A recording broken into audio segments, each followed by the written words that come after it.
Salut à toutes et à tous, merci beaucoup d'être au rendez-vous de ce numéro spécial de Jeux C'était Podcast, un numéro collector en compagnie de deux invités uniques, Steve Darcy, notre capitaine de Coupe Davis et coach évidemment de Raphaël Collignon. Salut Steve. Salut Christelle, Et salut puis Phil. Philippe de Haas, dois-je encore vous le présenter, mon fidèle et loyal binôme depuis maintenant 3 ans sur ce podcast. Merci beaucoup Phil de nous avoir rejoints. Salut Christelle, salut Steve. Merci à tous les deux d'ailleurs de prendre le temps pendant vos fêtes. Ce podcast, ça va être une discussion, un échange riche autour de ce qui a marqué l'actualité de cette saison 2025, côté belge bien entendu, mais également sur le plan international chez les filles et chez les garçons. Alors si vous voulez bien, messieurs, eh bien, on va faire comme si on était devant la dinde de Noël, un petit verre à la main, et on va discuter en toute décontraction. Est-ce que vous êtes prêts? Tout à Tout à fait. fait prêt. Allez, on est parti alors.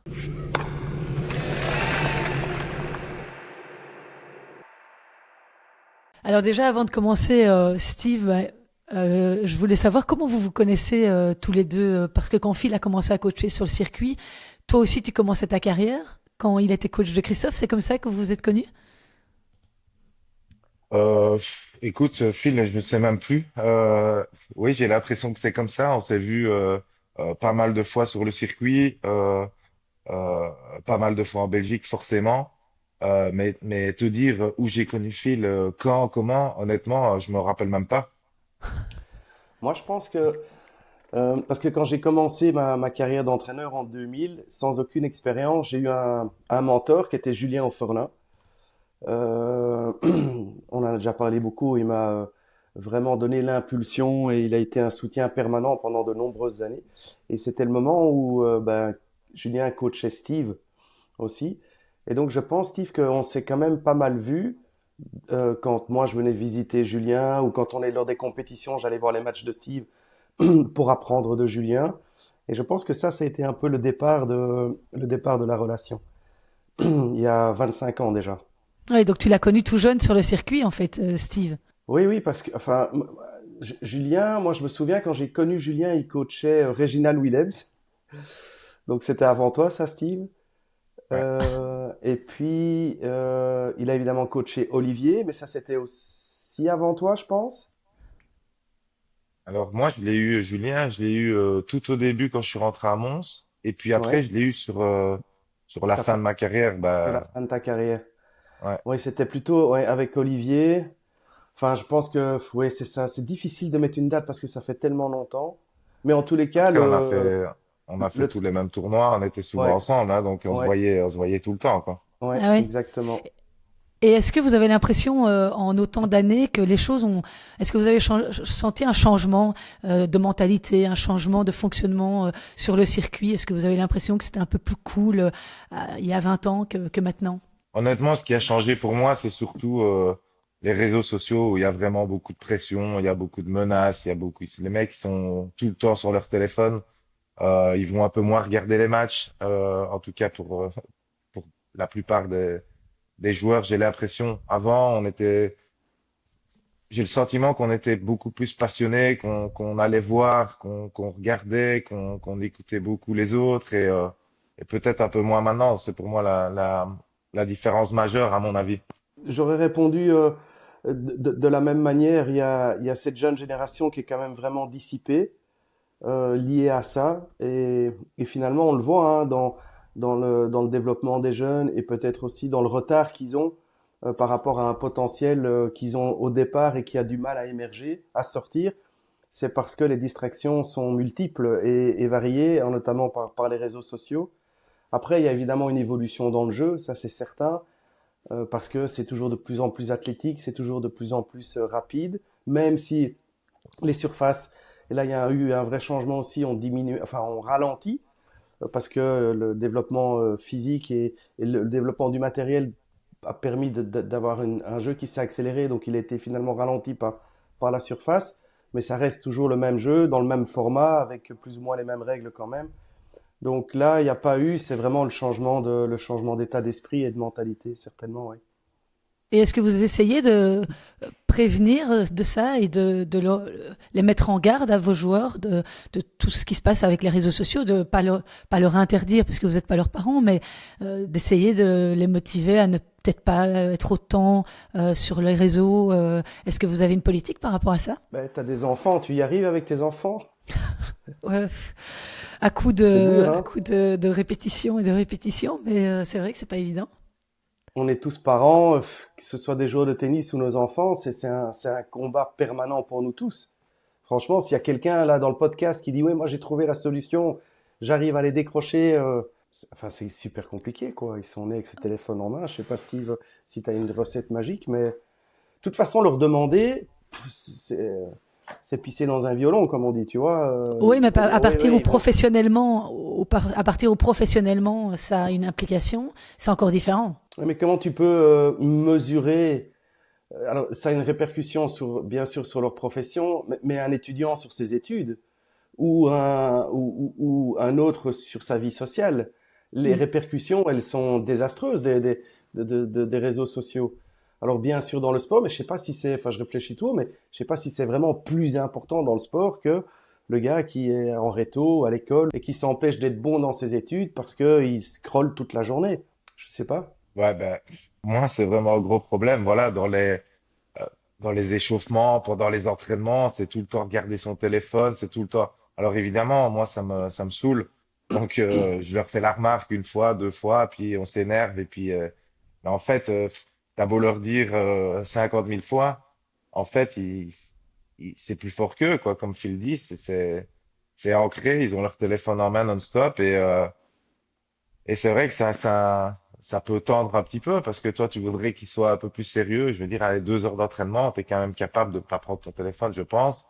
Quand tu fais ton échauffement, c'est la même chose, hein. T'as pas besoin de regarder des vidéos alors que tu es en train de, soi-disant, un peu travailler sérieusement. Donc, c'est faire des remarques, mais qui tombent souvent dans l'oreille d'un sourd, hein, comme tu le dis. Mais toi, tu ne l'interdis pas, par exemple, tu vois, tu les prends, tu pourrais, non, c'est des adultes majeurs, tu peux, ce serait de l'enfantillage, quoi. Mais le problème, c'est qu'ils manquent un peu tous de maturité. Et ça, c'est un peu dommage parce que je pense qu'ils progresseraient beaucoup plus vite. Ben, bien sûr que je l'interdis pendant l'entraînement, mais ça n'empêche que dès que j'ai le dos tourné, je vois, hop, un petit regard à l'intérieur du sac, boum. Et donc, je dis à chaque fois, ah, les gars, vous me prenez pour un con, quoi, sérieusement. Donc, ce que je vais faire, je pense, à partir de l'année prochaine, je vais prendre le temps dans l'avion. Je pense que je vais avoir suffisamment de temps pour y réfléchir. Je vais essayer de mettre une charte avec des amendes. Et avec ces amendes-là, ben voilà, on fera une enveloppe et on ira manger au resto tous ensemble à la fin de l'année. Mais par exemple, voilà, on regarde son téléphone pendant l'entraînement, ben boum, c'est 2 € ou des trucs comme ça. Et c'est un peu bête, mais au moins on profitera tous ensemble peut-être à la fin de l'année s'il y a une belle cagnotte. C'est surtout les conséquences que ça peut avoir, parce que est-ce que ça les mine pas parfois un peu de lire ce qui se dit sur les réseaux? Bah, je pense que si. Après, là maintenant, c'est devenu tellement habituel que j'ose espérer qu'ils ne vont pas lire tout ce que les gens mettent, parce que, je veux dire, à chaque fois que Raph il perd un match, moi aussi je reçois des messages d'insultes. Donc moi, ça me fait mourir de rire parce qu'en fait, on peut rien y faire. Mais mais c'est tous les matchs qui gagnent ou qui perdent, tu reçois des insultes quoi qu'il arrive. Donc Raph, c'est probablement 100 fois pire que moi. Un mec encore plus connu que Raph, ben, c'est encore 100 fois pire. Mais c'est tout le temps, donc au final, je pense qu'on n'y prête même plus d'attention. Et pourquoi principalement tu penses des parieurs, ça vient principalement de ce monde-là? Probablement que oui, étant donné que on peut parier sur n'importe quoi, donc les mecs, bah, ils y vont, ils parient, bah, qu'ils gagnent ou qu'ils perdent, ben voilà, insulte, insulte, insulte. Mais maintenant, ça fait vraiment partie du quotidien. Donc moi, personnellement, je m'en fous, sauf voilà, quand je suis mal luné, ben, des fois, il y a des trucs qui sont pas marrants à lire. Mais en fait, il faut juste pas les lire, quoi. C'est aussi simple que ça. Tu as vu que Caroline Garcia avait refusé un énorme chèque de sponsoring pour son podcast qui avait été proposé par des parieurs sportifs. Je ne sais pas si vous avez lu l'info. Donc bravo Caroline Garcia. Mais parier, c'est pas non plus quelque chose qui est dramatique si c'est fait raisonnablement et surtout pas pour ceux qui perdent dans l'agressivité et les insultes comme ça arrive. Après des paris, il y en aura toujours, que ça remonte, je sais pas, dans tu vois les courses par exemple, les courses hippiques. je veux dire les bookmakers à l'époque, etc. C'est un sport, quoi. Et le sport doit pouvoir le permettre aussi pour ceux qui ne le sont pas, sportifs justement, de pouvoir d'une façon ou d'une autre avoir une espèce de boost d'adrénaline pour se connecter plus à la rencontre. Et donc parier est un chouette moyen pour être encore plus concerné par ce qui va se passer. Je pense que c'est pas réellement là le problème. Le problème, c'est que quand ces parieurs deviennent fous et associent leur malchance ou leur méconnaissance des acteurs et d'associer cette perte d'argent à l'athlète qui a perdu son match, c'est là où ça ne fonctionne pas. Et Steve, je suis sûr que tu es de mon avis. Au niveau WTA, même je suis chez les garçons maintenant, mais je viens de revenir chez eux, je ne sais pas comment ça fonctionne, mais chez les filles, la WTA ne fait rien pour protéger les filles de ce type de problème. Alors oui, il y a soi-disant une espèce de charte aussi, et puis un bureau où tu peux aller te...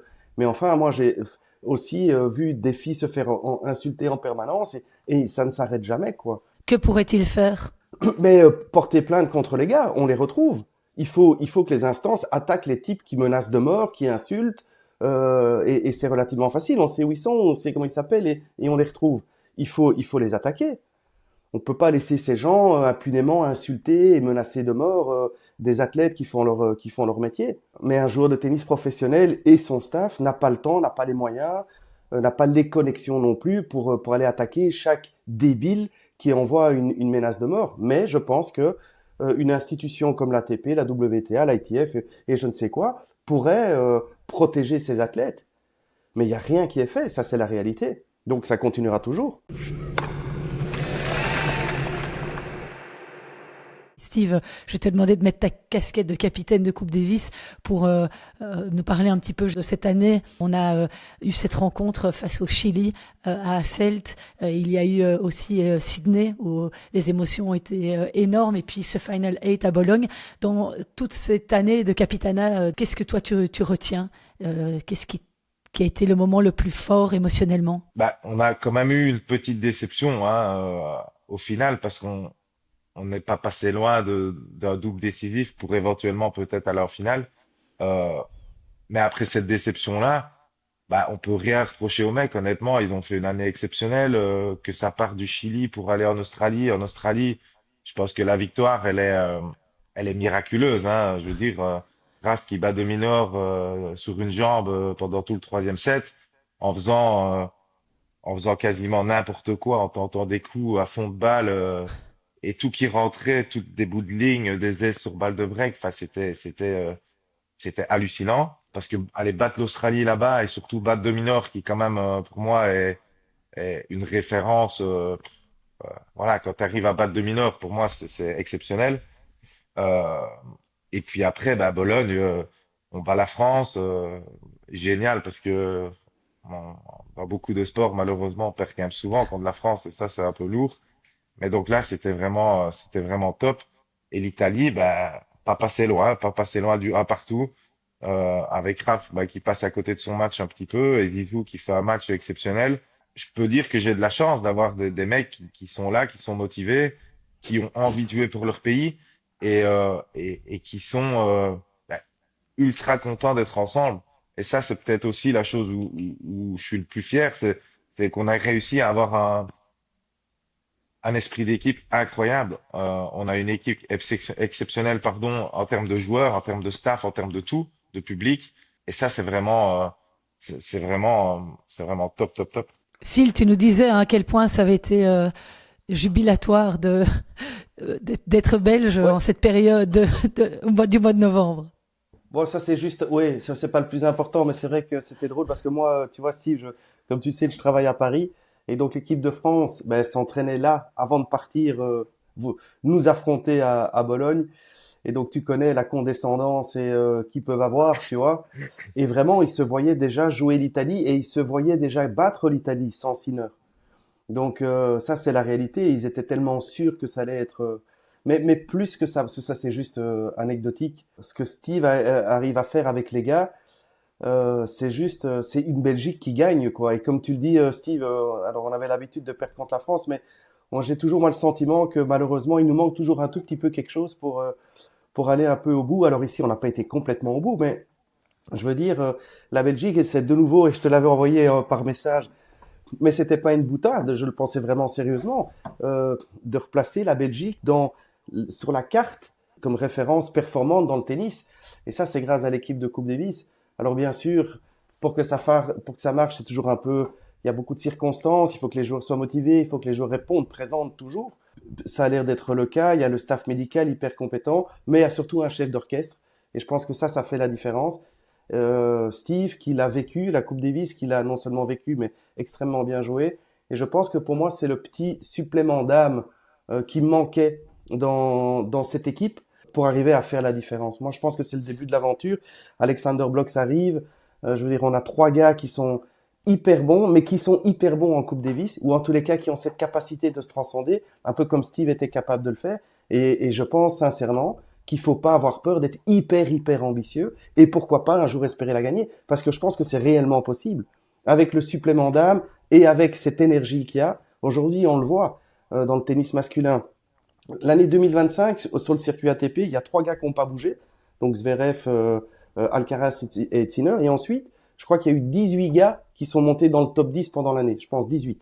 Donc ça bouge, ça fluctue, tout le monde avance. On l'a vu avec Diminor qui perd contre Raf. Aussi, peut-être beaucoup de chance, blablabla, mais enfin, ok, il le fait quand même. Bah, si tu le fais une fois, tu peux peut-être le faire 2 fois. Faut pas le faire chaque semaine.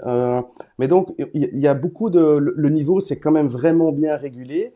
Et tout est absolument possible, sauf jouer Sinner et Alcaraz, où ça reste vraiment compliqué. Mais pour tous les autres, je pense qu'il y a de la place pour tout le monde. Et donc, fort de ça, avec une bonne énergie, avec l'enthousiasme, avec le public, ouais, pourquoi pas, quoi, en fait? Pourquoi pas?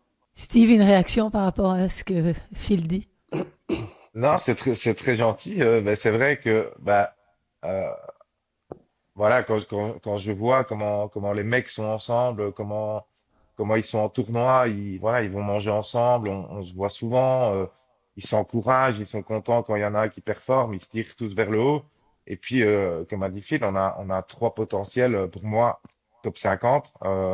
Honnêtement, on a 3 mecs qui jouent l'acier. Je le répète, qui ont envie de jouer pour leur pays, ça c'est important. Ici, ben, on va jouer en Bulgarie. J'ai évidemment dû poser la question parce que ce sera probablement sur terre battue, ce sera pas facile, bah, ils ont tous envie de venir, donc ça c'est exceptionnel, je pense, d'avoir des mecs qui ont envie de venir jouer, peu importe où ça va se situer, peu importe la surface.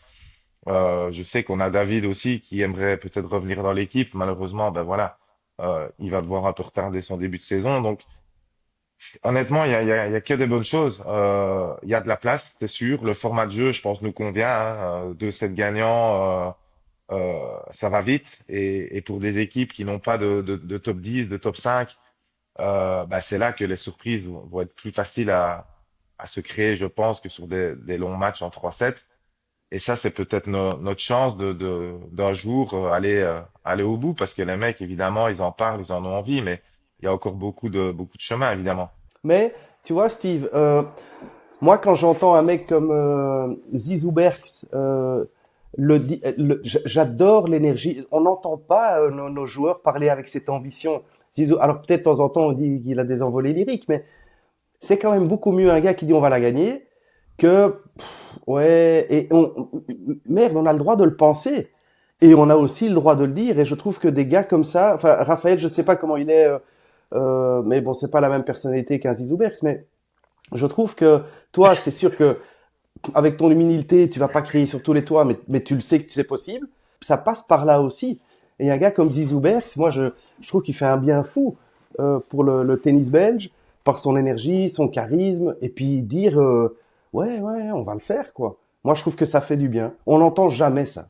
On est toujours un tout petit peu comme ça, hein, plié en deux, un peu gêné de dire qu'on a une chance de gagner.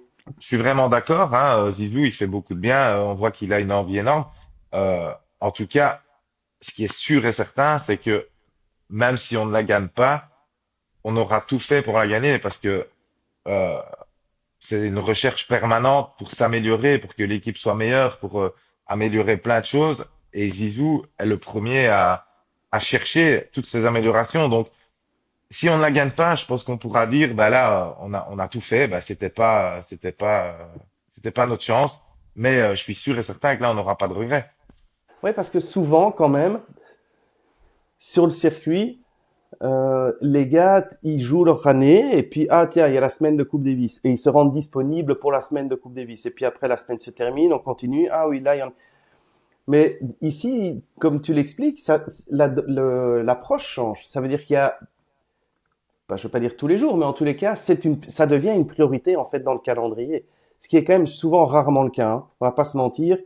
Et chez nous, on a eu des spécialistes. Hein. Enfin, tous nos bons n'ont pas toujours mis une priorité sur la Fed Cup ou la Coupe Davis. Que ce soit Elise Mertens, Justine Henin, Kim Clijsters, David Goffin, ils l'ont mis, mais ils l'ont mis quand ils étaient disponibles pour le faire.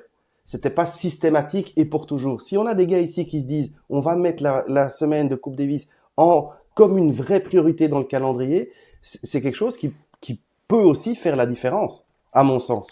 Je rebondis juste sur ce que tu dis parce que peut-être qu'au début de sa carrière, David se rendait disponible lui aussi et puis que c'est en fin de carrière avec l'accumulation qu'il a décidé de se mettre un peu de côté. Je sais pas si je me trompe, Steve, mais ça peut peut-être s'expliquer comme ça. Disons que David, il a toujours joué la Coupe Davis, sauf à un moment où il était dans le top 10, où il y avait des choses à aller chercher, des grosses ambitions pour sa carrière personnelle. Donc, moi, je peux comprendre ça. Ici, on a Zizou, on a Alex, on a Raph pour l'instant.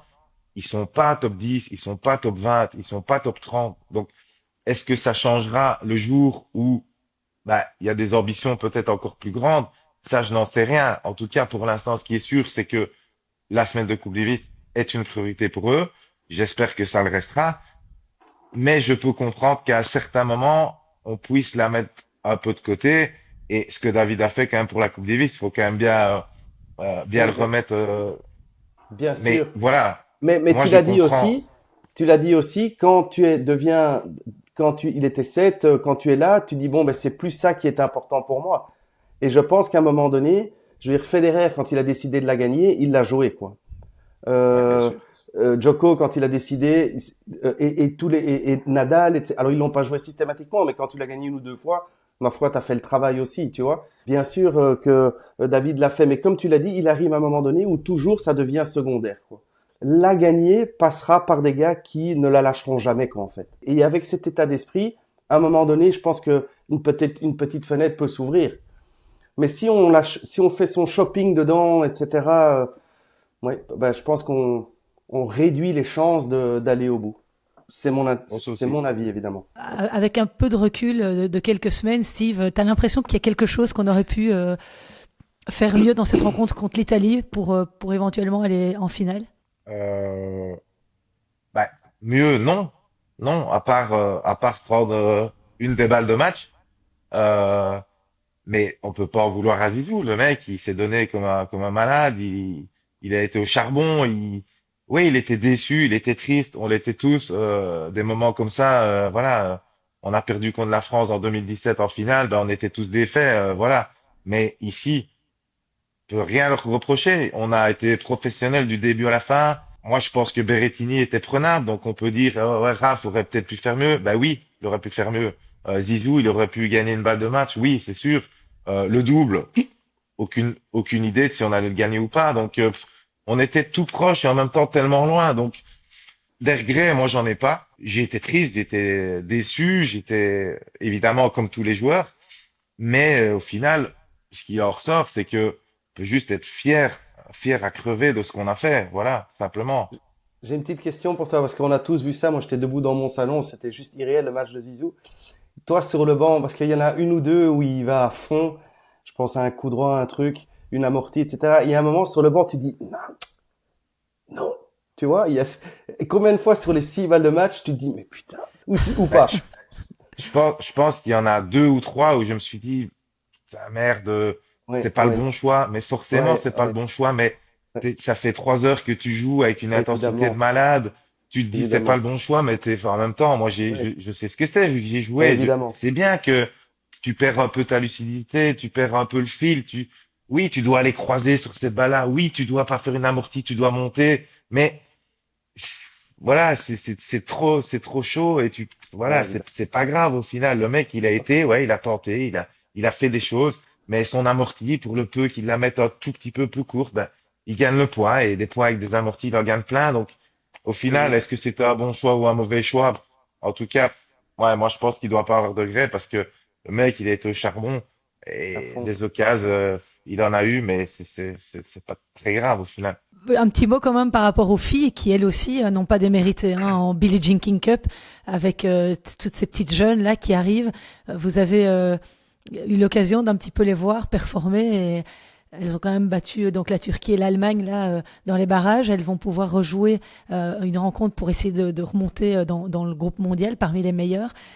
C'est aussi à souligner sans Elise Mertens. Oui, Elise qui n'en fait, enfin, elle a été très claire et elle est très claire depuis des années. Elise, elle joue plus cette compétition. C'est évidemment aussi toujours bien dommage parce que surtout avec la jeune génération qui arrive et là aussi, hein, on a une belle génération qui arrive. Hein. Je pense qu'on sort tout doucement du tunnel. Une locomotive et avec une fille d'expérience comme Elise, peut-être que ça pourrait aider. Quoique, je dis ça, mais à un moment donné, il faut être dans le partage aussi pour pouvoir aider. Je sais pas si c'est dans le profil de fonction de Elise, dans une semaine de Fed Cup, de se mettre à la disposition des jeunes, je sais pas. C'est une vraie question. Parce que c'est pas juste le fait d'être là, c'est de partager son expérience qui fait avancer les autres.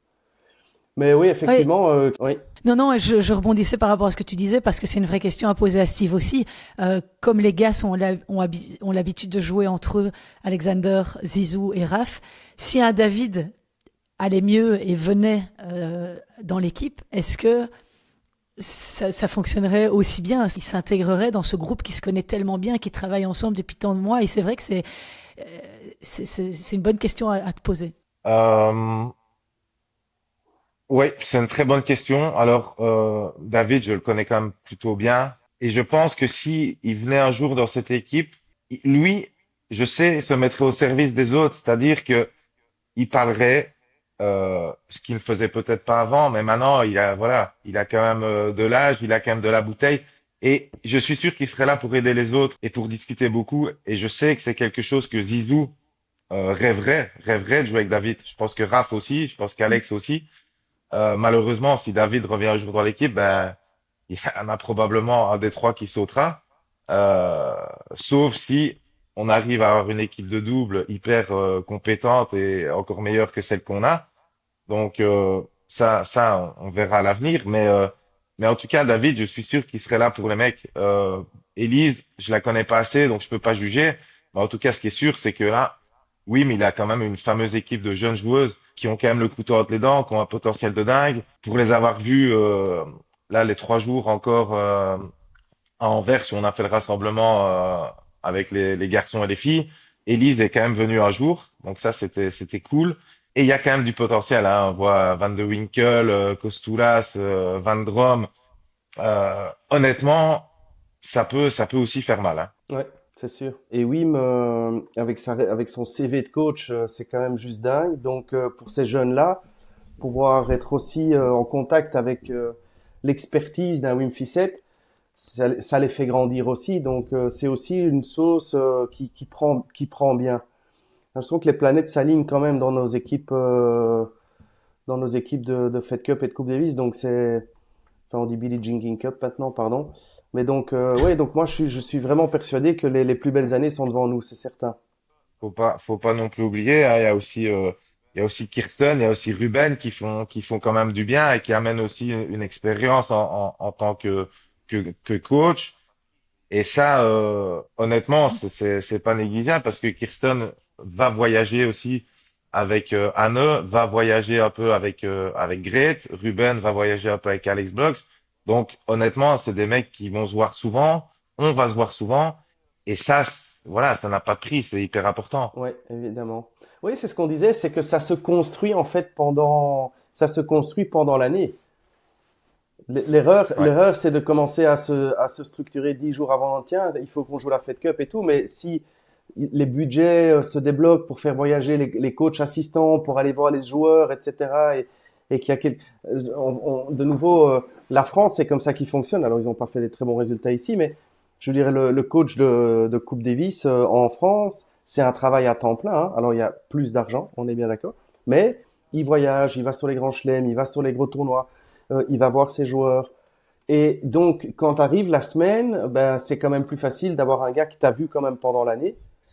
Ici, maintenant, Steve, il travaille avec Kraft, donc c'est évidemment plus facile. Il est amené à les voir, mais dans un cas différent, c'est quand même toujours important de réfléchir enfin de penser comme ça pour que ce lien ne s'arrête pas après que la semaine se termine et ne commence pas la semaine où la semaine commence, si vous voyez ce que je veux dire.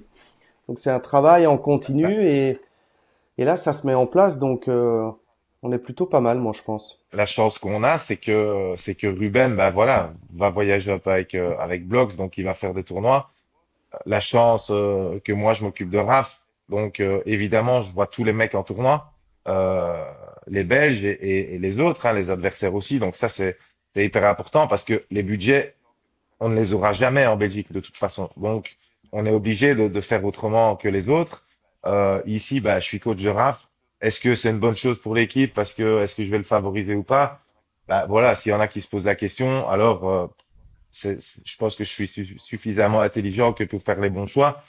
Et si un jour ça doit arriver sur la table, moi je peux arrêter aussi, il y a pas de souci. Mais ça c'est vraiment une chance, c'est de les voir toute l'année parce que ça se prépare tout au long de l'année. Comme Phil dit, c'est pas des one shot en fait. Hein, c'est important que les mecs se voient, s'entraînent ensemble, aillent manger le soir de temps en temps ensemble. Et c'est pour ça que je pense qu'on a une belle équipe maintenant. Moi, je pense qu'il vous manque un bon préparateur mental dans l'équipe. Un fil. Non, mais alors, C'est pas impossible. mais le truc c'est que dans une équipe, c'est quand même un peu plus, enfin c'est toujours compliqué à gérer, mais la collectivité renforce quand même, je veux dire, donne quand même plus d'énergie à un joueur quand il se sent comme ça accompagné. Donc je pense que ça se fait plus facilement. C'est quand ça devient individuel que c'est plus compliqué. Rien ne remplace l'expérience et je reviens sur moi je prends toujours ce bête exemple stupide, mais pour parler du goût de la saucisse, c'est quand même mieux d'avoir mangé de la saucisse.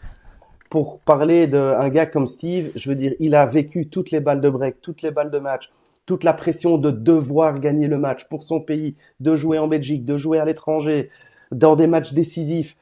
Je veux dire, donc, quand tu es sur le banc, il n'y a aucun préparateur mental au monde qui fera mieux que un ancien joueur qui a vécu le truc et qui parle à un joueur qui est en train de le faire. Je veux dire, ça ne se remplace pas, quoi. Tu Donc, ressens les mêmes émotions, Steve, sur le banc? Tu ressens les mêmes émotions que quand tu vivais ces grands moments? Honnêtement, non, j'ai vraiment aucune pression quand je suis sur le banc en fait, parce qu'en fait, je peux rien gérer quoi, à part encourager, à part essayer de guider au mieux, à part être présent pour le mec qui joue. J'ai pas de pression, le travail il a été fait.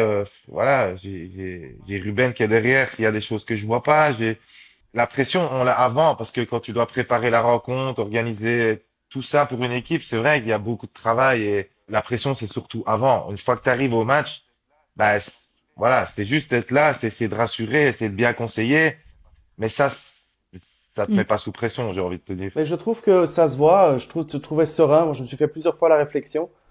Je trouve que t'es posé, t'es calme, t'es rassurant. Et c'est sûr que ça Bah, aide. Parce que tu sais, ça- tu le sais mieux que moi, t'as des gars qui sont sur la chaise et qui sont tendus et qui gèrent un peu plus difficilement et les joueurs le ressentent. Et tu l'as déjà entendu plusieurs fois en disant ouais mais quand t'as le capitaine qui est tendu, ça suffit d'être tendu, le joueur il fait le travail à ce niveau-là.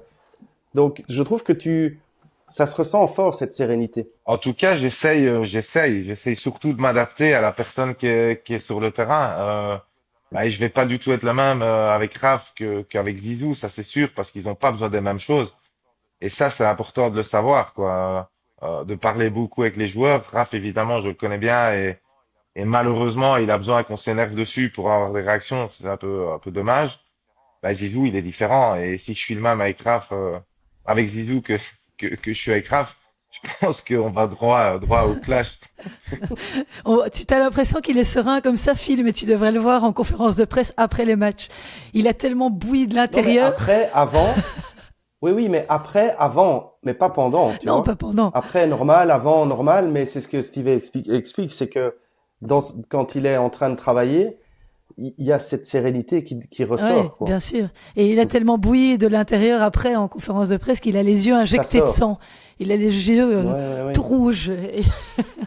Et donc Ouais, mais ça c'est la fatigue, c'est normal. Quand tu dois te lever pendant 5 heures d'affilée, c'est pas toujours facile non plus. Mais Euh, parce que moi, ok, c'est pas moi qui joue, mais je suis quand même obligé d'être tout le temps là, de les regarder, voilà, parce qu'il y a tellement de regards. Je veux dire, Raph, si je regarde une fois à côté, c'est sûr et certain qu'il me regarde. Donc, il me regarde quasiment à tous les points. Zizou, c'est pareil. Donc, t'es obligé d'être tout le temps au taquet pour être là pour les mecs, parce que avec un bête regard, tu peux peut-être le rassurer, tu peux peut-être faire passer une émotion. Ouais. Donc, c'est quand même aussi, c'est pas stressant, mais c'est très fatigant. Oui, parce que tu joues tous les points. Tu les joues de ton banc, mais tu les joues dans les trajectoires, les directions, tu fais le point avant qu'il la touche. Tu dis là, là, là. Enfin, je veux dire, donc tu joues tous les points, Bah, tu joues tous les points et puis il y a aussi des choses à dire. Je veux évidemment. dire, moi j'ai 1 minute 30 au changement de côté. Ouais, Bah, je dois pouvoir le rassurer, je dois pouvoir ouais. lui dire, mais non, ça il faut changer, il faut que tu fasses autrement. Et donc, si moi j'ai perdu la moitié des fois, je peux pas parler, quoi. Non. Bon, on va clôturer cette page Coupe Davis et belge. Maintenant, je voulais quand même vous entendre un tout petit peu par rapport au circuit international, parce que voilà, c'était intéressant de faire un peu le bilan de ce qui s'est passé. Bon, on a évidemment Sinner et Alcaraz qui ont dominé les débats. Ils ont chacun remporté 2 titres du Grand Chelem. Ils ont disputé 6 finales. Est-ce que vous avez le sentiment que quelqu'un est capable de s'immiscer durablement entre ces deux gars en 2026? Et quel est votre ressenti par rapport à leur saison? Steve, Je commence ou quoi, vas-y. Phil? Ah, je t'en prie. Al- al- Alors, s'immiscer entre les deux pour l'instant, je suis pas sûr. Je suis pas sûr. Maintenant, on en a parlé un peu tout à l'heure. Je crois qu'il y a énormément de place pour beaucoup de joueurs. On a vu des grosses surprises, notamment Vachereau, voilà, qui va gagner un Masters 1000 en étant 150e mondial. Voilà, c'est du jamais vu, mais c'est la preuve que c'est pas irréalisable. On voit un Bublik qui est là depuis quelques années, mais qui cette année, en mettant peut-être un peu plus de structure autour de lui, bah, il se retrouve 10e mondial. Donc de la place, honnêtement, il y en a vraiment. Alors, s'immiscer entre les deux, bah, à nouveau, je suis pas sûr parce que c'est vrai qu'ils sont quand même vraiment un peu au-dessus euh, et ça se voit dans les résultats simplement. Mais je crois qu'on aura encore des belles surprises cette année et un turnover, comme dit Phil, avec des mecs qui rentrent dans les 10 où on ne s'y attendait peut-être pas. Mais quand on voit Shelton, par exemple, qui est dans le top 10, alors il joue très bien au tennis. Mais moi, ça me fait pas vibrer à Shelton comme des anciens mecs comme Berdych étaient dans le top 10 pendant des années, qui pour moi étaient vraiment beaucoup plus forts. Ouais, pas grand-chose à dire de plus que ça. Entre les deux, j'y crois pas non plus. Et puis d'ailleurs, de toute façon, il n'y a pas la place puisqu'ils ont, je sais pas, 5 ou 6 000 points d'avance. Donc c'est déjà mort au niveau à ce niveau-là. Zverev qui est là en troisième place, clairement moins fort que les deux, mais quand même encore toujours plus fort que beaucoup d'autres. Et après, il y a beaucoup de gars qui ont très très bien joué hein, cette année. Je pense à Fonseca Ouais. qui gagne un 250, qui gagne un 500. Je pense à Tin qui a fait pas perdu un match, je crois, sur les futurs et les challengers. Et là qui fait finale sur un 500 d'ailleurs, gagne un 250, il vient de gagner la Next Gen, il est 30 au monde à 19 ans. T'as cette nouvelle génération qui est là et qui joue vraiment très bien. T'as parlé de Vachereau évidemment, qui a montré la voie et on sait que c'est possible, mais c'est peut-être encore plus possible maintenant parce que euh, souvent tu entends les anciens dire ça, mais l'époque où tu avais alors on parlait bien sûr de Federer, comment dirais-je, Nadal, Murray, mais il y avait les Del Potro, il y avait des gars, Stan Wawrinka, tu avais 7 ou 8 mecs qui jouaient extrêmement bien. Aujourd'hui, il y en a plus que 2. Et je trouve que ça, moi, enfin, c'est juste mon avis, mais je trouve que c'est dommage parce que j'ai en fait pas du tout envie de voir 4 fois Alcaraz, Sinner en finale des Grands Chelems. Je trouve que c'est magnifique tennistiquement, mais c'est malheureusement pas très excitant. Donc quand tu as une course et que tu sais que de toute façon la meilleure place possible ce sera la 4e place, voire la 3e place, il faudra se contenter de. C'est un peu comme un Tour de France, tu vois, où tu sais que le gars l'a gagné après la première semaine. Oui. Bah, est-ce que tu vas regarder qui va terminer 3e? Est-ce que ça intéresse les gens? Je sais Bah, pas, je me pose ça a la été comme question. ça pendant 20 ans avec Nadal et Federer et Djoko. Pas tout à fait. Je trouve qu'il y avait quand même, ils étaient quatre à prétendre quand même à la victoire, tu vois. Ici, ils sont plus que 2. Donc ça réduit comme. Ouais, puis t'as aussi un Wawrinka qui en a gagné 3 hein, Oui, quand même. Donc ouais, ouais, c'est ça. il y avait quand même des mecs. Mm. Ouais, ouais, Ici, c'est dur, hein. ouais, ouais, c'est ça. Il y avait quand même. Je trouve que ce sport doit avoir de la rivalité pour qu'on continue à le voir et à le suivre. Et ici, le tennis proposé par les deux est différent mais exceptionnel. Et bien sûr qu'on ne se lasse pas de voir une finale entre les deux, mais je me dis si toute l'année 2026, ce sera ces deux-là en finale des Master Series et des Grands Chelems et qu'on a la même chose en 2027, et peut-être, je veux dire, à un moment donné, est-ce que ça arrête, enfin, c'est la question que je pose. Tout est toujours excitant à regarder. Les jeunes sont là, ils jouent très très bien, mais est-ce qu'ils ont le niveau aujourd'hui? Non, pas encore tout à fait. Donc ils sont pas tout à fait à maturité. Donc on verra un peu comment ça va tourner. Mais comme Steve l'a dit, et c'est la stat que je donnais, effectivement, il y en a 18 qui sont montés dans le top 10. Tu parlais, Steve, du potentiel des gars de monter 50, c'est certain, mais on sait aujourd'hui que si tu es 50, bah, tu peux être 40. Et si tu peux être 40, tu peux être 30. Donc il y a vraiment il faut bien jouer, hein. Tout le monde ne peut pas le faire, mais il y a quand même de la place, quoi. Il y a quand même de la place. Et comment vous expliquez que ces deux mecs sont juste injouables? D'après ce que vous dites, et vous êtes sur le circuit, donc vous êtes mieux placé que n'importe qui, mais on parle vraiment d'être injouable. Quoique Ouais, David a gagné quand même c'était, cette année contre Caraz. bah, je vais laisser Steve répondre. Pourquoi les mecs sont injouables et puis je copierai sa réponse. Bah, je ne sais pas. Je ne sais pas pourquoi ils sont injouables. Voilà, c'est des mecs bah, qui font tout bien, en fait. Ils font tout bien et ils sont aussi en permanence dans la recherche d'être meilleurs. Au niveau du coup droit, du service, du revers, le fait de bouger, les déplacements, prendre la balle tôt, bah, ils font tout bien, en fait. Et peut-être le truc qu'ils font encore le mieux que les autres, c'est qu'ils, dès qu'il y a un moment important, bah, ils font les choses peut-être encore mieux que si c'était un moment normal. Et pour moi, c'est ça la grande différence, c'est que dès qu'il y a un moment clé, un moment important, il y a pas de raté en fait. Ouais, ils sont touchés par la grâce, quoi. C'est des super, super, super talents. Le tennis, il faut du physique, il faut de la tactique, il faut de la technique, il faut du mental, il faut une capacité d'adaptation, etc. Et en fait, ils sont meilleurs que tout le monde partout. Voilà. Pourquoi? Ben, je sais pas. C'est Dame Nature qui a été tapé avec sa baguette magique sur le cerceau en disant, toi, tu vas être meilleur que les autres. Comme un mathématicien est meilleur qu'un autre, comme un peintre, comme un musicien, comme un chanteur, où il y en a qui excellent, qui sont meilleurs que les autres, parce que la sensibilité, parce que plus de grâce, parce que, voilà, il faut juste accepter que Dame Nature ait fait son choix sur ces deux-là, et c'est comme ça, quoi. Ça veut dire que Mais c'est sûr que Sinner, ça veut comment? dire que si votre joueur arrive sur un match face à Alcaraz ou à Sinner, vous savez qu'il va perdre, enfin intérieurement, inconsciemment, vous savez qu'il n'y a aucune chance?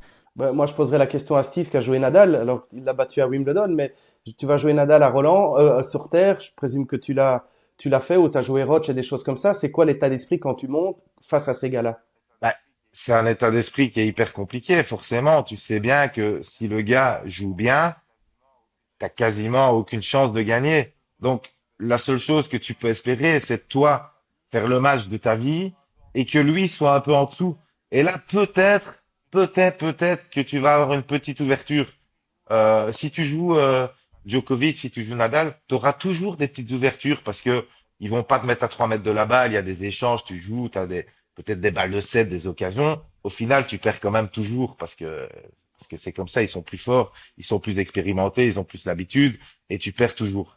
Mais tu joues un mec comme Rodge qui est dans un jour de grâce ou qui joue bien, ben, tu as l'impression que tu sais pas jouer au tennis, donc tu ne peux pas gagner. Tu peux pas gagner, c'est comme ça. Moi, j'ai été 38e. Ben, si Roger, Nadal, Murray, Djoko jouent bien, ben, je ne pouvais pas gagner, je le savais. Donc, il faut juste espérer un match de dingue et que lui soit un peu en dessous. Voilà, et là, peut-être. Voilà. Mais c'est sûr qu'en tant qu'entraîneur, c'est compliqué, hein, enfin, moi, j'ai jamais eu encore cette opportunité. Enfin, quoi qu'avec Vigan, à l'époque, il avait joué quand même deux, trois mecs qui étaient bons. Mais je me souviens d'une phrase de Julien et c'était terrible. Je crois que c'est Olivier qui devait jouer Roach. Mais je t'avais déjà expliqué cette anecdote, Christelle, mais la phrase est restée dans ma tête parce que je la trouvais très très bonne. Il lui avait dit, écoute, tu vas le jouer 100 fois, tu vas perdre 99 fois, mais tu perdras pas 100 fois. Et la seule chance que tu as, c'est aujourd'hui qu'elle va se présenter, tu vois. Tu laisses une petite porte quand même Ouais. Ah, c'est bon, allez. En fait, ouais, pourquoi pas en fait. Mais bon, après, c'est pas grand-chose, hein, mais c'est sûr que monter sur le terrain et te dire, alors autant pas y aller. Il y a quand même toujours une certaine forme d'espoir, tu vois, parce que Eh oui. comme Steve dit, peut-être que le gars sera un peu moins bon, peut-être que je vais marcher un peu sur l'eau, je vais avoir un peu de chance. C'est sûr que dans des formats de 2-7, t'as quand même beaucoup plus de chances que les jouer au meilleur des 5, parce qu'au meilleur des 5, c'est sûr que ça fonctionne pas. Ils peuvent perdre un set, peut-être deux, mais enfin trois, ces gars-là, non. Mm. Mais donc sur des formats plus courts, ouais, sur des surfaces, par exemple, je sais pas, je pense à du gazon où tu vois, voilà, le facteur chance peut un peu jouer. Et je dis pas ça parce que tu as battu Nadal sur gazon, mais je veux dire, c'est quand même des surfaces où peut-être un peu plus d'ouverture, mais ça reste compliqué. Et Sinner et Alcaraz, c'est comme ça. Voilà, c'est presque imbattable, quoi. Et les stats le montrent, hein, je veux dire, on n'invente rien. Ouais, ouais, c'est clair. Tu vois, l'année d'Alcaraz 2025, d'ailleurs c'est lui qui le dit, c'est sa meilleure année. Et je pense qu'il continue à grandir en maturité, il continue à progresser quand même, hein, parce qu'il reste quand même vraiment jeune. Il n'est pas encore arrivé à maturité. Ce sera de plus en plus dur. Ouais, Et il sera de plus en plus fort. le bilan d'Alcaraz en 2025, c'est 71 victoires pour 9 défaites. Ouais, c'est irréel. 89,9% de victoires sur la saison. Donc, Il fait sa meilleure saison et avec un niveau de jeu qui était exceptionnel. Donc, qu'est-ce qu'il va faire l'année prochaine? Certainement pas moins bien. Hein. Il n'y a pas de raison. sauf si Juan Carlos lui manque. Est-ce que je peux avoir votre réaction par rapport à cette séparation qui a quand même fait pas mal de bruit ça vous a étonné? Bah oui, c'est étonnant quand le mec il fait une année comme ça, où il a quasiment tout gagné, numéro 1 mondial. Enfin, oui, c'est étonnant. Maintenant, je ne sais pas si on a les vraies raisons parce qu'on lit des choses, on entend des choses, mais honnêtement, je ne sais pas ce qui est vrai, ce qui est faux. Donc, tant qu'on n'est pas à l'intérieur de leur bulle, je suis pas sûr qu'il y ait quelqu'un qui peut parler de ça. Mais étonnant, oui, ça l'est, ça c'est sûr. Ouais, parce que Ferrero dit qu'il regrette quand même. Enfin, il a écrit dans son message que il aurait aimé continuer, et il explique qu'il y a quand même certains différends qui font qu'il n'ait pas pu discuter avec l'équipe. Mais c'est quand même regrettable après tout ce qu'ils ont accompli. Phil, toi, tu connais ce monde impitoyable du coaching. Bref, oui, mais effectivement, c'est incompréhensible quand tu vois la stat et l'année qu'il fait. Tu te dis, waouh, ça doit quand même pas mal tourner dans l'équipe pour être aussi bon. Et quand même décider de casser, c'est qu'il y a des raisons qu'on ne sait pas et qu'on ne connaît pas. Qu'elles soient financières, qu'elles soient autres, je sais pas, mais sportivement, c'est clair que c'est pas réellement justifié. Mais ce qui montre une fois de plus la précarité de ce job, c'est qu'au final, bah, même si les résultats sont bons, c'est pas pour ça que tu vas garder le taf, quoi.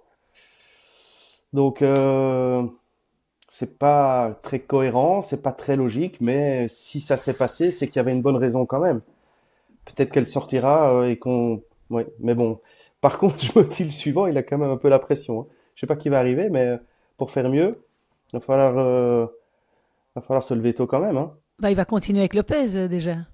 Ouais, ok, oui, oui. Et puis ils vont chercher. Mais Juan Carlos Ferrero a dit entre les lignes que oui, il pourrait coacher Sinner si on lui demandait, pas tout de suite, mais que ça pourrait, voilà, qu'il serait pas contre le fait de pouvoir coacher Sinner, ce serait quand même fou ça. Bah, je pense qu'il ne le prendra jamais, moi. Enfin, je sais pas, Steve, tu vois, aller prendre le coach de ton plus grand rival, ça fait un peu, je me tape la femme de mon meilleur ami, quoi. Enfin, quoi que ça se passe, hein. Ouais, puis ça pourrait se faire, hein, mais après, le truc, c'est que l'équipe de Sinner, Ouais. elle est top. Mm. Donc, lui non plus, je vois pas pourquoi il changerait. Donc, après, oui, c'est vrai que c'est toujours un peu spécial d'avoir Alcaraz, d'aller avec Sinner. Ça, on a vu, hein, parfois des choses un peu surprenantes, mais là, quand je vois l'équipe de Sinner et la manière dont ils ont l'air aussi très très soudés, en tout cas les deux coachs plus Sinner, ouais, je vois pas pourquoi ça Mm. changerait non plus. Ouais. Moi, je me demande quand même si ça n'aura pas des répercussions sur le jeu et sur les performances d'Alcaraz en début d'année, parce qu'on sait à quel point il est sensible, à quel point il était attaché à Ferrero. Et là, un tel séisme au sein de l'organisation de son équipe, Je me demande si ça n'aura pas des conséquences. Après, on a déjà vu des situations où le coach revient.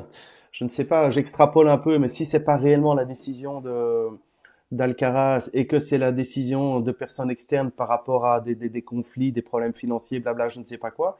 Mais si à un moment donné, le gars sent que il a besoin de, parce qu'ils ont fait quoi, 7 ans ensemble depuis 13, 14 ans, donc les fondations sont quand même vraiment fortes. On a vu plusieurs fois, alors c'est pas la même configuration, mais quand Tsitsipas essaie de se séparer de son père, alors c'est pas la même chose parce que la relation est différente, mais enfin ça fonctionne pas et on voit quand chez les filles et chez les garçons, quand t'as des gens qui sont là depuis très très longtemps et qui partent, euh, Zverev est un autre exemple aussi. C'est difficile de se défaire de ça, de tes points de repère, de ton ancrage, de tes références et de redistribuer toutes les cartes et de repartir à zéro. Quelque part, c'est toujours un risque, hein. C'est toujours un risque. Je crois qu'il y a personne qui va faire mal jouer Alcaraz, hein. Donc je pense que, mais peut-être qu'il peut perdre un peu. On sait quand même que la différence entre Alcaraz et Sinner, c'est qu'Alcaraz est quand même toujours un peu plus émotif que Sinner. On le voit dans ses matchs, il peut à un moment donné perdre un peu le contrôle, même s'il revient toujours, il retrouve toujours le moyen trouve toujours la route pour gagner, mais il peut avoir des moments de moins bien. Dans ces moments de moins bien, est-ce que le fait il faudra voir, hein, on y sera vite, hein, on est bientôt là, l'Australian Open va commencer et ce sera intéressant de voir un peu le truc. Steve, il y a d'autres choses que tu as retenues de cette année 2025? Est-ce qu'il y a des grosses déceptions qui t'ont étonné? On parlait de Zverev tout à l'heure qui, c'est vrai, a beaucoup déçu. Un seul titre, aucune victoire marquante dans les grands moments, qui est quand même numéro 3 mondial. Il y a Tsitsipas qui est sorti totalement du top 30. Il y a d'autres choses qui t'ont marqué dans les bons ou les mauvais résultats? Bah non, oui, c'est vrai, Tsitsipas, il a pas fait une grande année. Il y a Hurkacz qui est aussi très loin, mais bon, il était beaucoup blessé. Tu parles euh, de Zverev, mais Zverev, pour moi, il fait aucun progrès, en fait. Il joue tout le temps de la même manière. Il joue 3 mètres derrière. Il joue très, très bien, mais il est pas plus agressif. Il vient pas plus au filet. Il fait pas un seul service volé. Et s'il veut un jour, pour moi, gagner un grand chelem, il va être obligé de passer par là parce que son jeu dans les matchs en 3-7 gagnants, il est trop énergivore, il est trop fatigant. Donc aller au bout des tournois quand c'est 2-7, quand oui, ça, il y a aucun problème.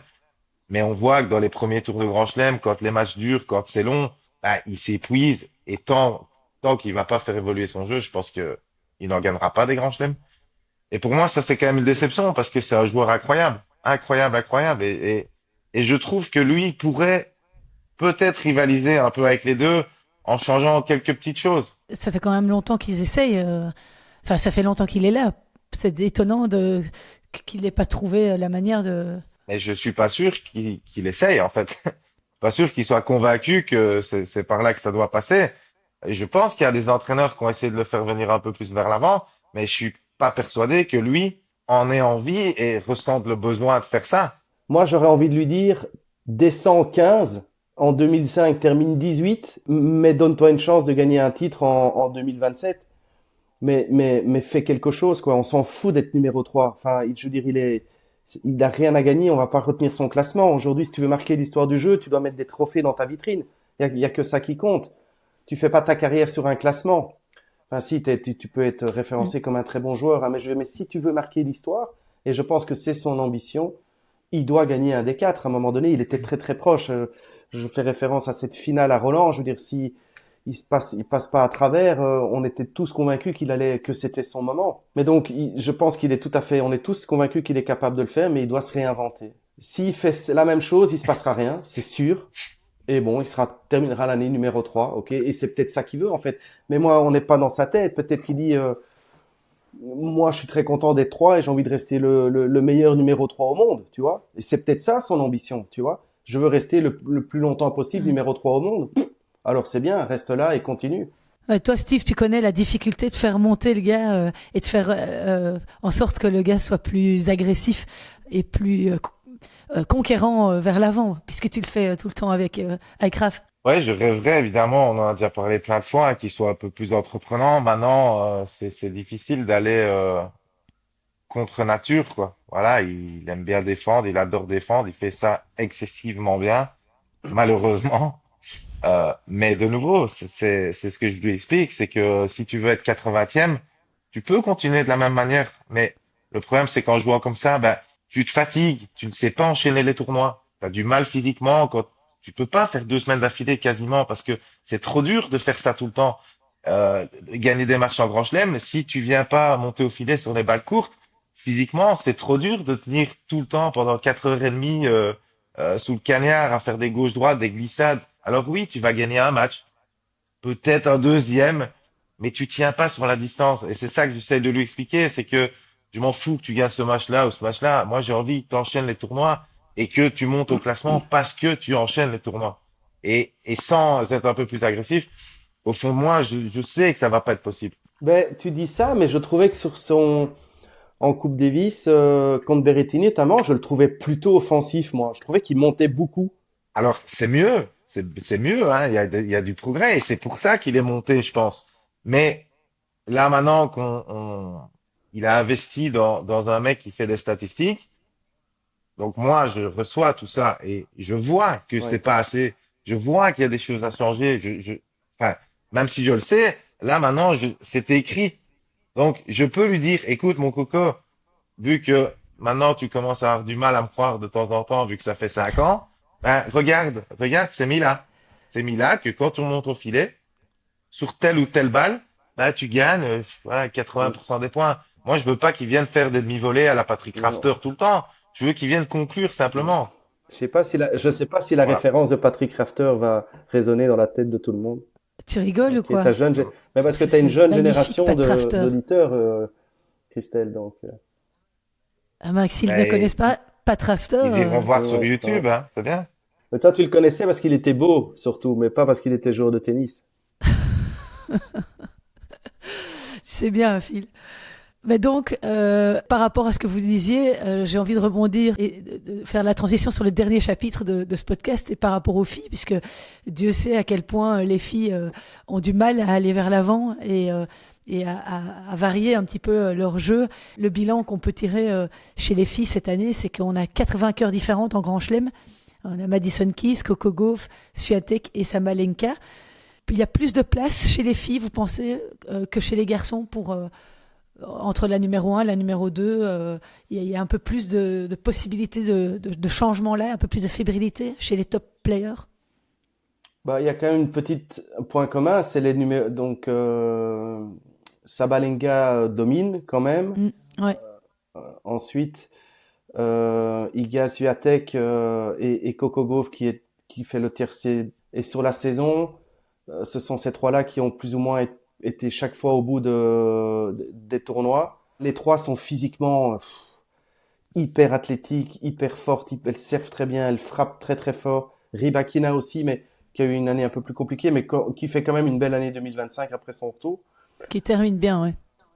Hein, elle termine très très bien. Anisimova qui fait aussi une très très belle année. Hein, mais enfin, pour en revenir sur les trois là, elles sont quand même, je pense, toujours un peu au-dessus des autres. Certainement Sabalenka, parce qu'elle est quand même chaque fois dans le dernier carré, systématiquement. Donc ça reste difficile à déloger, mais aussi pour les autres, la stat que tu viens de dire le montre, hein, c'est qu'il y a quand même aussi beaucoup de place pour toutes les autres. Swiatek a été un peu décevante quand même. Elle gagne Wimbledon heureusement pour sauver son année, mais c'était pas une année incroyable pour elle. Je trouve que Coco Gauff, elle joue très bien sur terre cette année. Hein. Elle fait finale à Rome, finale à Madrid, je pense. Elle gagne Roland. Elle a presque pas perdu sur terre, mais elle termine très bien l'année aussi. Mais son début d'année est pas incroyable. Donc je pense que Coco Gauff, si elle arrive à régler son problème de service, parce que là il y a une moyenne de double faute qui est juste pas normale. Mais c'est ça aussi, tu te dis, mais je crois qu'il fait la moyenne par match, hein? Plus de 400 doubles fautes sur l'année, 431 doubles fautes sur son année. Ouais, c'est irréel quoi. Ah oui, oui, c'est fou. Et elle est numéro 3 et elle gagne un grand chelem. Ça quand Mais, même, c'est impressionnant. Ou pas, enfin je sais pas comment il faut le dire, mais ouais. Et toi, Steve, tu suis quand même le tennis féminin, ça te passionne? Bien sûr que je suis. Je vais voir les matchs de temps en temps. J'ai regardé pas mal de matchs, bah, surtout des Belges aussi parce que j'adore aller voir. Mais j'ai suivi, oui, c'est clair. Il y en a trois qui sont un tout petit peu au-dessus du lot. Quand même Anisimova, moi, elle m'a quand même malgré tout impressionné parce que elle a quand même été présente elle a Ouais. été solide quand même tout au long de l'année. Et puis t'as des jeunes, hein, t'as des Mboko, t'as des jeunes là qui montent, qui ont été super surprenantes. Et puis des autres où je dirais des petites déceptions comme voilà Sakari, des Ouais. filles comme ça qui je trouve qui jouent tellement bien au tennis, mais que voilà, on voit bien que peut-être mentalement, peut-être que le truc c'est un peu plus compliqué. Et boum, tout de suite tu descends au classement. Mais mais de la place, oui, il y en a. Peut-être pas dans le top 3 parce que c'est vrai qu'elles ont été très très régulières et très solides, mais de la place, il y en a, ça c'est certain. Celle dont tu préfères le jeu dans le top 3, c'est qui? Coco, Coco Gauff, Sabalenka, bah, elle joue très bien en puissance. Je suis pas un grand fan de son attitude. Euh, Coco Gauff, j'adore. Et Swiatek, voilà, pas grand fan non plus. C'est vrai, voilà, c'est un peu plus un robot, quoi, sans trop d'émotion. Ça, j'aime pas spécialement, mais ça reste quand même des championnes incroyables et qu'on aime regarder, hein. Mais si je dois en sortir une des trois, je mets Coco Gauff loin devant pour moi.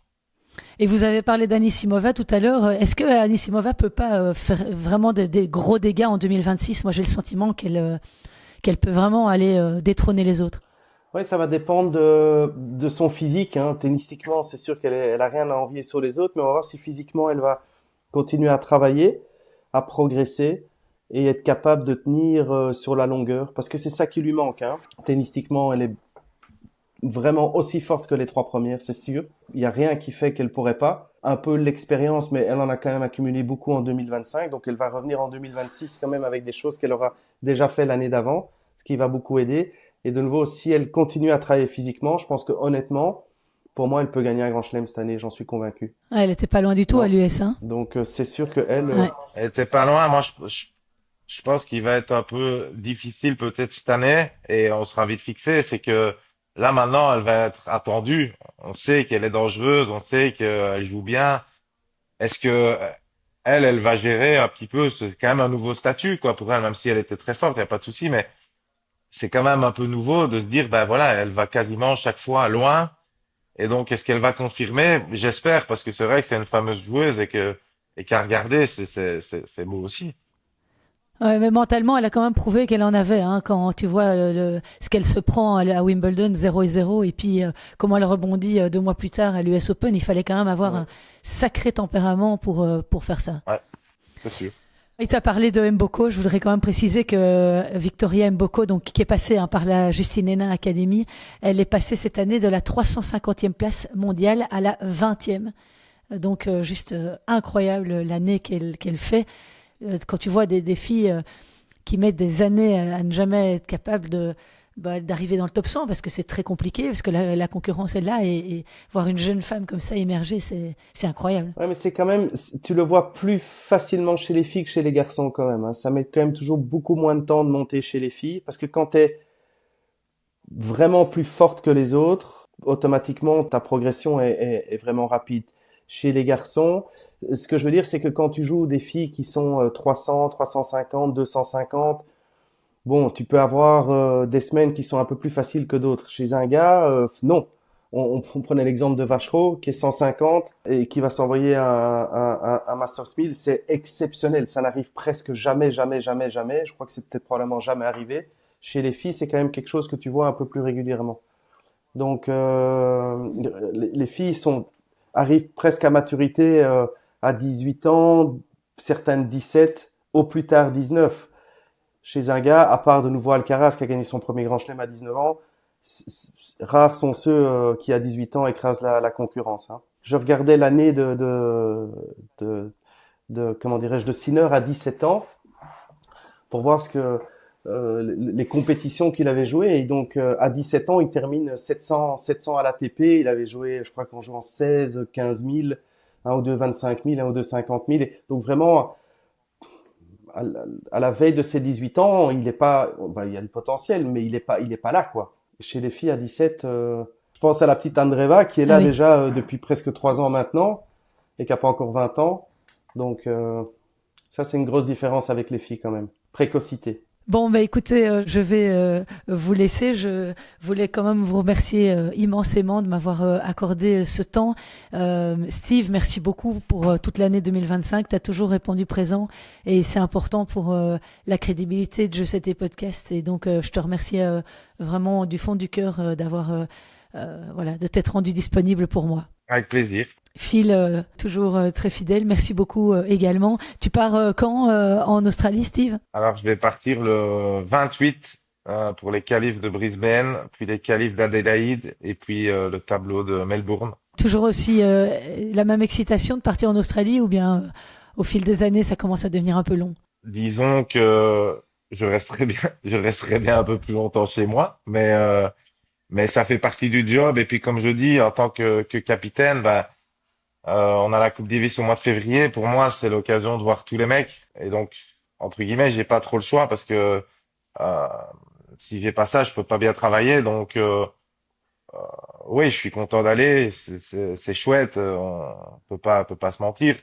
Ah non, c'est sûr que ça me déplairait pas d'être un peu chez moi aussi. Oui, j'imagine. Toi, Phil, tu ne partiras pas en Australie, pas encore. Non, non, non. Moi, je suis sur des 15 000 et des challengers en France en début d'année. Ma prochaine, c'est Hazebrook. Je crois que c'est comme ça qu'on dit. Il y a 30 000. Tu vois où c'est, Steve, hein, le chall là-bas? Je vois très bien. D'ailleurs, on aura Jack Logier qui sera là-bas avec probablement Ouais, Ananda. Donc, ouais, tu verras ton ouais, ami là-bas. ouais, juste. Bon, je vous souhaite déjà une excellente année 2026 et plein de belles performances, hein, Steve, en Coupe Davis. Merci. Et oui, et puis voilà, plein de bonnes choses. Merci à tous les deux d'avoir été au rendez-vous pour ce podcast. Merci Christelle. Merci Steve. C'est toujours Ouais, chouette. et à très très bientôt. Merci beaucoup à vous. Salut, ciao, ciao. Ciao.